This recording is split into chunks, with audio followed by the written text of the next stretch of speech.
ኦሪት ዘፍጥረት ምዕራፍ 16 አጋርን እስማኤልን ቁጥሪ 1 ሳራይ ሰበይት አብራም ካውልድ አይወለደትሉን ነበረት አጋር ትባል ግብጻዊት ግዝእቲ ድማ ነበረታ ሳራይ ከአ አብራም እንሆ አነ ከይወልድ እግዚአብሔር አጽኒ እዩ ምናልባሽ ባ እንተ ተፋረኹ በጃኻ ናብዛ ግዝእተይ እቶበለቶ አብራም ድማ ንቃል ሳራይ ሰምዐ አብራም አምድሪ ከነአን 10 ዓመት ምስ ገበረ ሳራይ ሰበይቲ አብራም ነታ ግብጻዊት ግዝእታ አጋር ወሲዳ ናአብራም ሰብአያ ሰበይቲ ክትከውን ሃበቶ ንሱ ድማ ናብ አጋር አቶን ሳኻ አጠነሰት ከም ዝጠነሰት ምስራአየት ንእመቤታ አቃለለታ ሳራይ ድማ ናአብራም እዚ ዝዕገቦ ዘለኹ ናብ ልዕሊኻ ይውረድ አነ ግዝእተይ ኣብ ሕቆፈኻ ሃብኩኻ ከም ዝጠነሰት ምስራአየት ከ አቃለለትኒ እግዚአብሔር አብ መንጎይን አብ መንጎኻን ይፍረድ በለቶ አብራም ድማ ለሳራይ እንሃ ግዝእትኺ ኣብ ኢድኪያ ጽቡቕ ኮይኑ ከም ተራእየክ ግበርያ በላ ሽዑ ሳራይ አዋረደታ ንሳኻ ካብ ቅድሚያ ሃደመት ቁጥሪ 7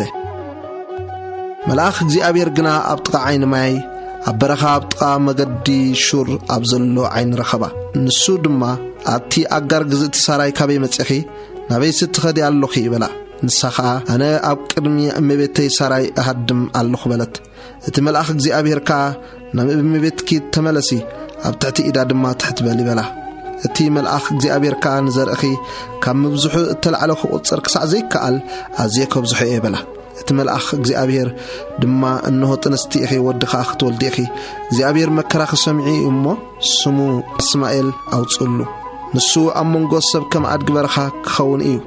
ኢዱ ናብ ልዕሊ ኩሉ ኢድ ኩሉ ድማ ናብ ልዕሊኡ ክትከውን እያ ኣብ ቅድሚ ኩሎም ኣሕዋቱኻ ክነብር እዩ በለ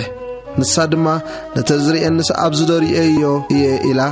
ስም እቲ ንኣ እተዛረበ እግዚአብሔር ኣታ ዝርኢ ኣምላኽ ኢላ ኣውጻትሉ